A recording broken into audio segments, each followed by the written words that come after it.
Hey guys, I'm your host Brittany Jones Cooper, coming to you from Build Studios in New York City. Queer Eye culture expert Karamo and his son Rachel Brown join us today to talk about their new children's book, I Am Perfectly Designed. In this empowering ode to modern families, a boy and his father take a joyful walk through the city, discovering all the ways in which they are perfectly designed for each other. It's so adorable. Please put your hands together for Karamo and Rachel Brown. Thank you so much for having us. This is super exciting. I love just the world of talents that live inside Karamo. And I was like, oh, he's writing children's books now. And then I read it and I was like, it's so sweet and so personal and so beautiful. And I love that you're doing it with your son. Yeah. So what was the idea behind this? Why now? Well, this was a mantra. The mantra, I Am Perfectly Designed, was a mantra I used to give Jason and his little brother when they were younger, because Jason and his brother would get bullied for the fact that we didn't have a lot of money, the salary I was making working in social services. Gay dad. A lot. A gay dad.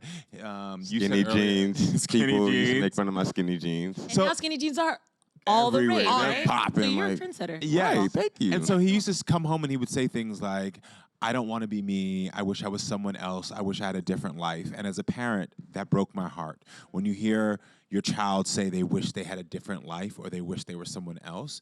And so I would say to him, you are blessed and you are perfect just the way you are, as a reminder that you have been given so much and you should be appreciative and know that you're enough. And I know that the world will try to tear you down, but if you can say to yourself, I am perfectly designed, maybe it can quiet out some of those negative messages. And so when I got offered to write a children's book, I said I want it to be something that's going to inspire kids, and I want to do it with my son, and here we are.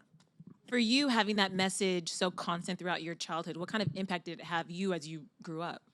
It still has an impact on me today. I mean, like, I still tell myself every day that I'm perfectly designed, because it's just one of those mantras, or just one of those sayings that you can live by, and you could tell yourself at any age. You know what I mean? It doesn't matter. And this is the thing that I realized with this book. We wrote it for kids, but I have so many adults who are hitting me up and like, I low-key bought your book because I needed to hear this message as well, because it's something universal. Every single person here can relate of going to work, going to school, being at your mother's house, your father's house, and being told something about you is not enough. And people sometimes don't realize, they think they're being kind or they think they're being helpful, but they're trying to knock you down. You know, like, I have a family member, I'm not gonna say their name, who the minute I walk in the house, they're like, oh, you've gained weight. And I feel so comfortable with my body until I'm around this family member, because their ideal in their head is something different than what I feel healthy with. And I constantly have to tell myself, I'm around that person, no, I am perfectly designed. I'm quieting your noise. I'm not listening to you. But it's something we have to practice daily. Yeah, you can't give it the energy. At all. But it's a hard thing to do in practice. And I think we see with children, things like gender norms and all of that pressure starts so young, and they start questioning themselves so young. So can you guys identify to that? And is that why this book has that extra emphasis on just being you? Yeah, definitely. completely. I mean, like, the rate of social media that we're going at right now, people are trying to make sure they look like something that they're really not, and it's kind of sad, you know? Yeah. And then when you go on gender norms, people are told that, one of the things that gets me all the time is that fashion is either for males or females. I mean, it just gets on my nerves. I'm like, clothes don't have a gender. And so we've somehow gotten to this place where we tell men or women that they can't experiment with fashion because it's inside of a gender. And if you want to dress or wear something, it doesn't define the person in your heart. It just means that you are perfectly designed in whatever outfit you want to wear. Yes. And I think it's so important for people to understand this message and to receive it and to repeat it to themselves, because we are constantly told way too much negativity, and I'm tired of it. And if we can help one kid out there to remember, or one adult, that they're perfectly designed, then that's what it's about. Yeah, it's so, yes, please. It's so important, I think, in the earlier you learn just the joy of living authentically. And I know Rachel is not your birth name, so can you tell us why that's the name you're using? Well, it was just a childhood nickname, but this girl I used to know had like sideburns on her face, and I used to love them, adored them, and adored them, actually. I'm sorry, that's the wrong word.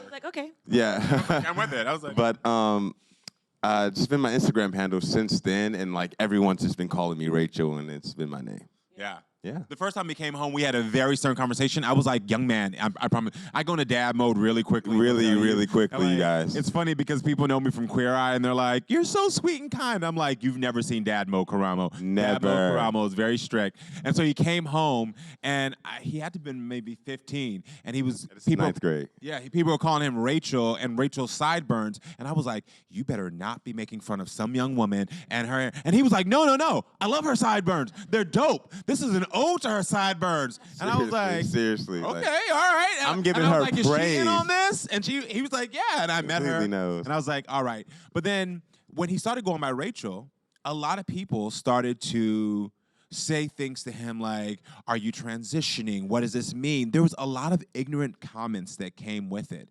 And it was sort of as if because he was a male, he couldn't call himself Rachel.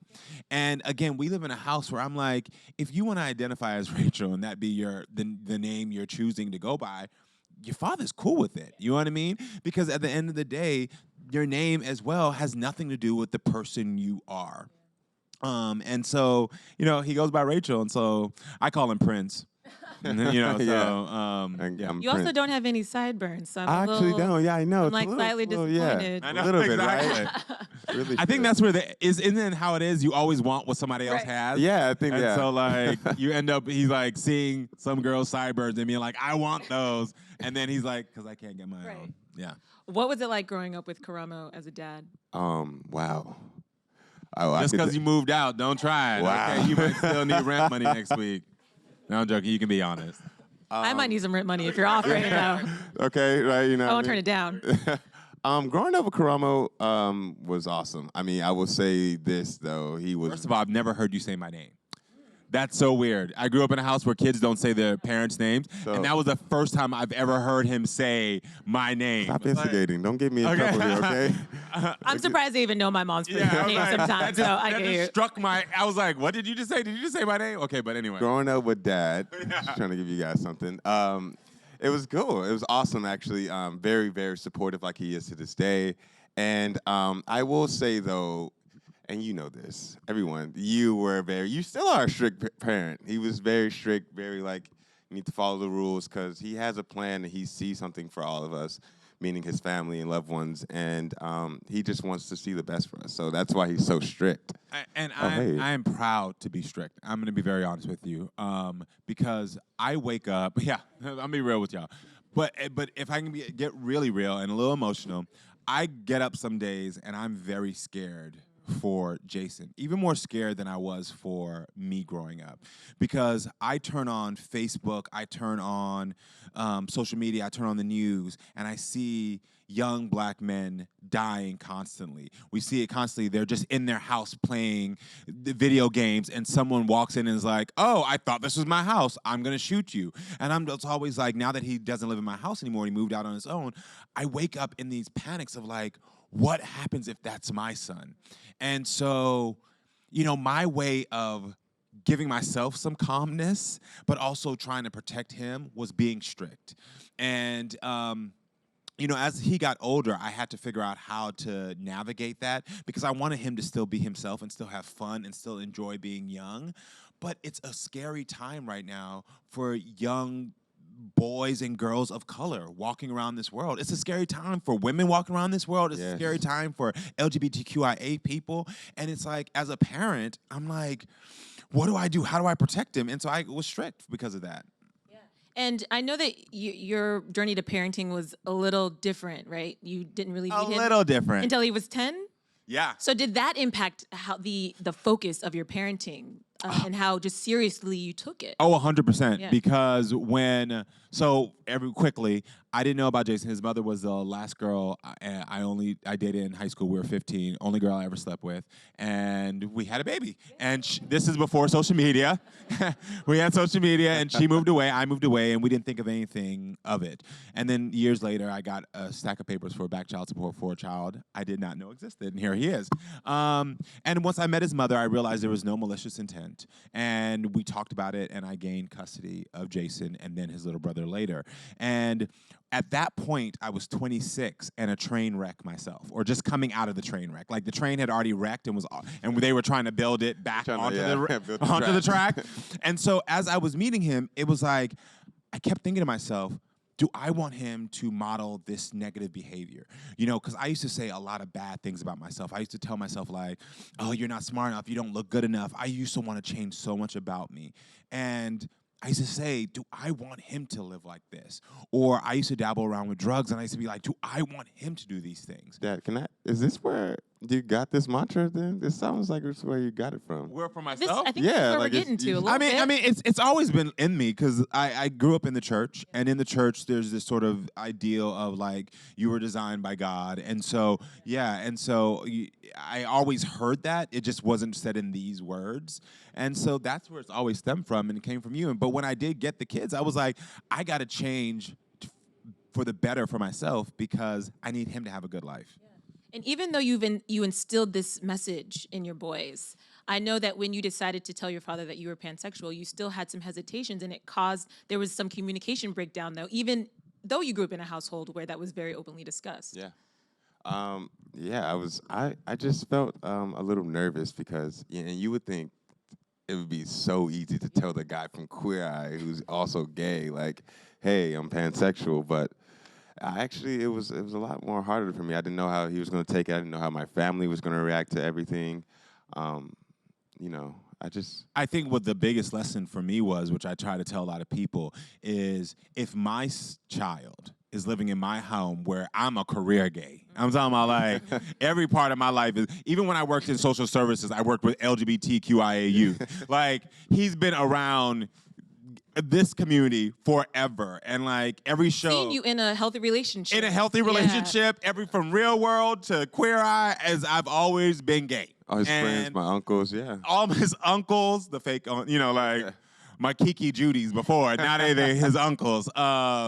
It's so funny because these are the people I used to get drunk with, and now they're like, we're all like, let's give life lessons. I think we all grow up. But I'm like, you were in the house with all of us, and you didn't feel safe enough to tell me, knowing I would love you and embrace you as you are.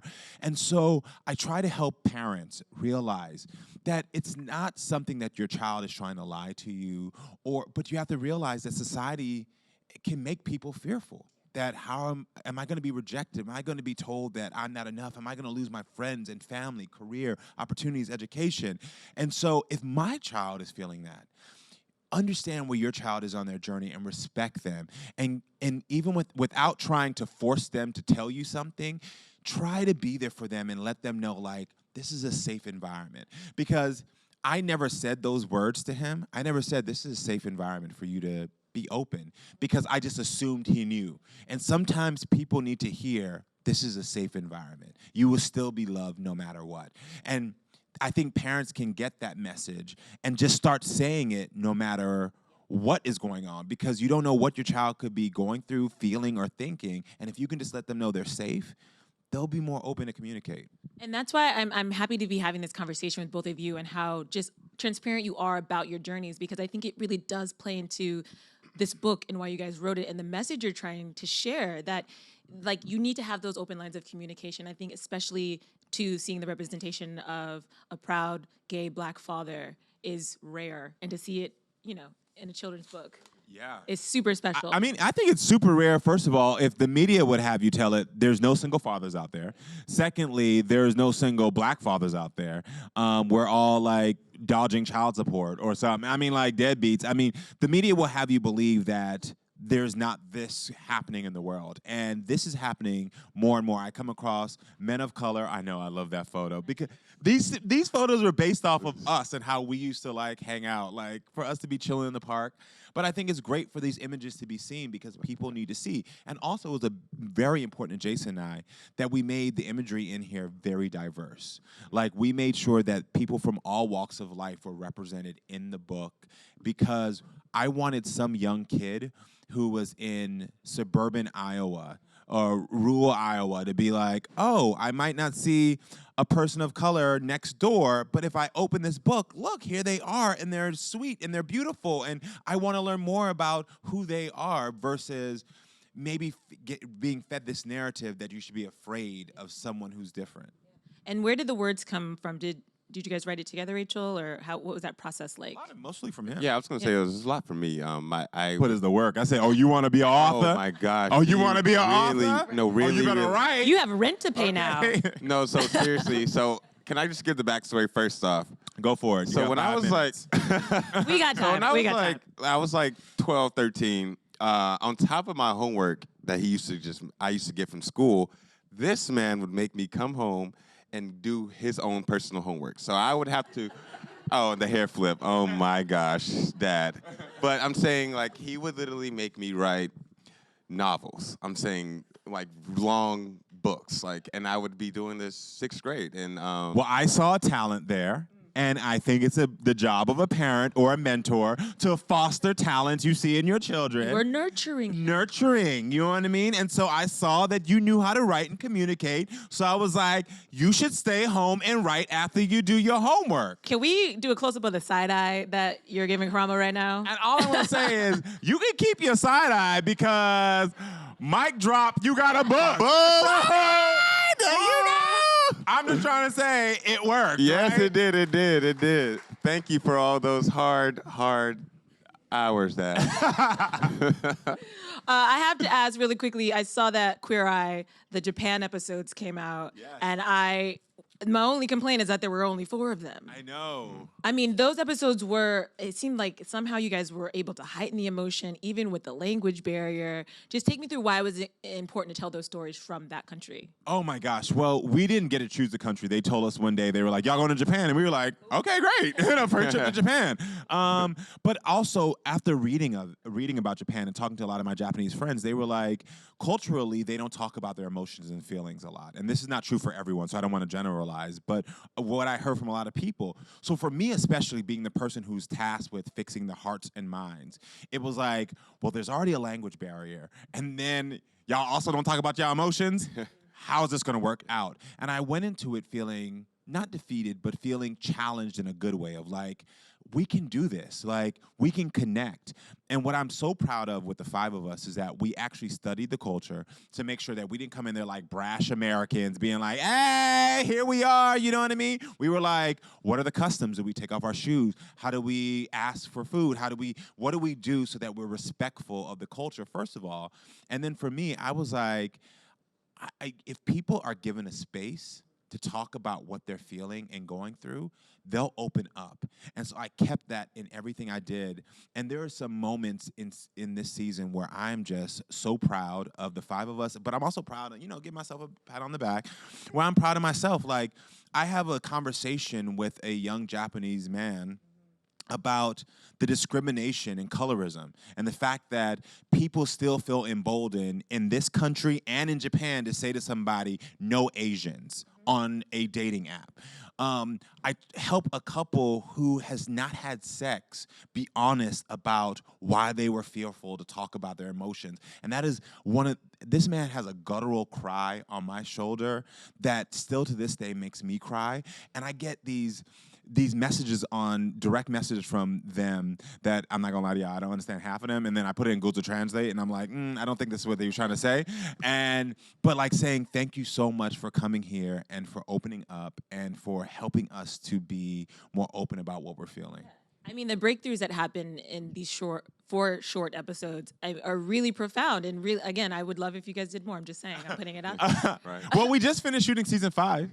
Yeah, in Philadelphia, and so we're excited. Yeah, I know we're excited. Excited. And I'm not gonna lie, we keep upping the ante because we get not bored, but we get very aggravated when it's just the same thing. So like, as you can see, each season progresses, we have more diversity, and you see a lot of that is because we talk to the network, and the network is thankfully so great, and like, yeah, we want to see more diversity, and so we push them, and our executive producers are great, and so Philly is just even extraordinary. Excited. And I think what I love about you, Karamo, is you are somebody who has made a career of having these difficult conversations with people, making them see things maybe they didn't see in themselves, which is why all of this hoopla around the Sean Spicer comment is really baffling to me, because you've built a career off of having conversations that are difficult. Why do you think that turned into such a controversy? Well, I mean, Sean Spicer, was in the White House and he was lying to America. And a lot of people were hurt by that.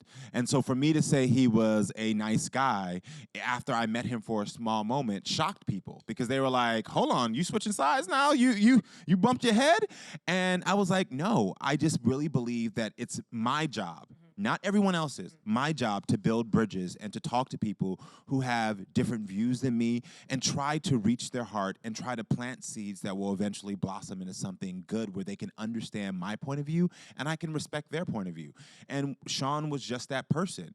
And I think people were very upset because it was too soon. He just gotten out of the White House. We still have Trump, we still feel it still feels volatile right now. And so it felt like, I don't even care if it's Karamo. This seems like a lost hope. But what I realized in talking to him and getting the feedback is that it's not a lost cause, because we would have conversations where I would introduce him to my family and my friends who are trans and say, when you make comments about the community, these are the people, this is who you're talking about. So as you're smiling and talking to us and saying how great we are, remember that next time you go into the world.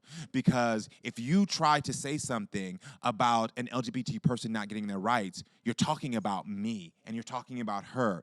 And I could see it in his eyes. It wasn't some deep conversation about this law and this moment. It was, when you start voting and when you start talking to your colleagues, remember us. Because we're listening to what you're doing, and we're not going to stand for it. And it was great, because when I got voted off Dancing with the Stars, he was one of the people that was crying the most, and I realized it's because I had touched his heart. And so that bridge had been built in a matter of 6 weeks, and that's all I could ask for. For me, I won Dancing with the Stars because of that moment right there. I hear you say, being affirming. Does that That's really sweet. impact you, the work that your father's able to do Yes, about the and world? like what he said, like, when he's talking to a queer family, he just has to remember that, this is the people you're talking about. And so I just love how impactful my father is when it comes to, everything. Don't do it, because Jason is the only person that makes me cry. Like, he's the only person. We literally did a package on Dancing with the Stars, and I usually make other people have cathartic, tearful moments. Yeah. And literally looking at him, or when he starts talking, I just start blubbering. Like, I can't help it. I don't know what magic power you have over me. It's like, whatever superpower I have to help people have breakthroughs, he got it, but it only works on me as my Only. kryptonite. I'm like, what did you say, son? I think it's because you had to grow up with him, you know what I mean? And I feel like that just links you even more. That I can see that this relationship is deep. Yeah. Honestly, we did have to grow up together, and we're still growing. Yeah. And we still have an honest and open relationship. And I mean, I'm just proud of the young man that he's becoming. He's respectful, he's loving, he's hardworking. And I couldn't have asked for a better son in this world. He is literally perfectly designed. Oh. Now you're going to get me Yes, crying. Thank you. Let's go to the audience before I tear up. Who we got first? Hi. Hey, Hey. what's going on? Have you read this to kids yet, and what's been the reaction? You have such a sweet smile and good energy coming Yes. from you. We have read it to kids. We did a book reading, and it's so amazing to see kids say, no one's ever told me that I could say that I was perfectly designed. Because a lot of kids are told, you're better off seen, not heard, so it silenced their voices. They're told that they need to change something about themselves once they get into school. And to hear these kids, when we were at this book reading the other day, say, it's okay for me to say that I like me. And I'm like, yeah, Yes, it's completely. okay to say you like you. And that's something we should all practice. I mean, it's so easy for all of us to critique ourselves and say what we don't like about ourselves. It's so easy. We can pick apart ourselves in the morning time like this. But how often do you wake up and just say, you know what, today I'm not going to pick myself apart. I like me. And to see kids realize that it's okay to do that was impactful and beautiful. It's very exciting. I think people underestimate the power of a mantra as well. You said that you still use this mantra To this day. and I think it changes the way your brain is wired on some level, and it gives you can rely on that instantly instead of having to find it. It's like just always there. People always think that self-esteem is some magical thing that happens to us, and it's not. Self-esteem is practicing certain behaviors and words over and over again. And so if you tell yourself every day or hear from other people that something about you is not right, that's what affects your self-esteem. So the opposite is true as well. And I think people make it more complicated than that. So you just have to reprogram yourself. Start saying it. And that's why I try to use something that's digestible like a mantra. If you can say to yourself, I am perfectly designed, if you can say to yourself, I am enough, if you can say to yourself, one thing about you is beautiful, then it will start to help the building blocks so that you feel better about who you are. And next one, last one. Hello. Hi. I was wondering which other Queer Eye cast member do you think should write a children's book? Who? Let's see. Bobby. So, yeah, Bobby. And he's busy building furniture right now. Literally. He has, Guys, can we talk about how hard Bobby works? Bobby is a hard worker. Bobby works so damn hard. Bobby is a hard worker. He actually has a furniture line coming out today called Bobby Burke Design. So shout out to Bobby and go get his furniture line. But I would say him because Bobby was adopted and then ran away from home or kicked out, at the age of 15 and was living on the streets. And Bobby was told, you will never be anything more than some homeless man on the street addicted to drugs. And obviously he is thriving. And I think it'd be nice for teens to hear what he went through and how he made it through and to realize that there's a better day. And so, actually, he just needs to write a memoir. Come on, Bobby. Yeah, The rest of us have written one. Bobby, get on it. Like, Bobby, if you don't write a memoir or a children's book ASAP, I'm going to be very upset. I was going to say, I want to hear the full story. It's a beautiful story. Yeah. Bobby is very inspirational. The thing about the five of us that I'm so proud of is that none of us have had this easy life. Each of us have had challenges, and we've all been open about our challenges. And I think what resonates when we go into these individuals' homes is they realize that we're just not like these guys who are like, I grew up rich and successful, and our life has been great. So let me try to help you. I don't know what that voice is, but I feel like that's my rich and successful voice. But all of us have had these like real moments. Like I talked about my memoir with dealing with colorism, people telling me I was too black, telling me that I'm, not black enough because of who I date, like so many different things, growing up poor. JVN talking about, the abuse he suffered when he was younger, his addiction. I mean, Anthony went through stuff. Tam went through stuff. I mean, we've all been through things. And we go into these houses and we're like, we get it. Yes, we're on the other side now, and you're looking at like, oh, wow, you have a TV show and you have families that are happy.